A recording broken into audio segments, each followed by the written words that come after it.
महाराष्ट्रामध्ये ज्या निवडणुका आहेत त्या अनपोज करण्याची प्रक्रिया ही अशा पद्धतीची झालेली नाही. महाराष्ट्राची जी पद्धत आहे आणि महाराष्ट्रामधली जी परंपरा आहे ती निवडणुका होण्याचीच आहे.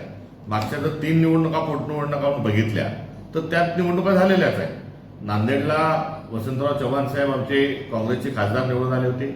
निवडणुकीच्या अगदी 2 महिन्यातच त्यांचा मृत्यू झाला. त्यांच्या मृत्यू पश्चात झालेल्या निवडणुकीत भारतीय जनता पक्षाने उमेदवार दिला. पुण्यामध्ये कसब्यात टिळकताई ज्या आहेत त्यांच्या मृत्यूनंतर निवडणुका झाल्या.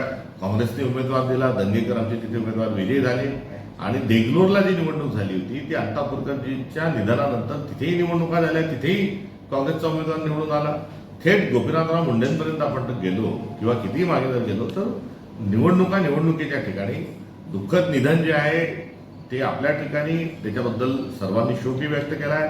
राहता अजित पवारांबद्दलही आम्हाला सहानुभूती आहे. त्यांच्या जाण्याच्या अनुषंगाने एक नेता गमावला ही भावना देखील आमची आहे.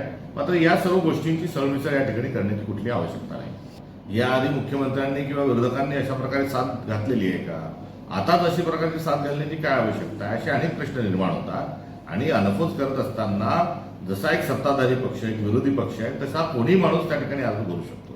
राहता राहिला विषय बारामतीचा तर तिथे पवार विरुद्ध पवार ही निवडणूक आणि समीकरण गेल्या 2 निवडणुकांमध्ये आपण बघितलेलं आहे. लोकसभेमध्ये पवार विरुद्ध पवार निवडणूक झाली.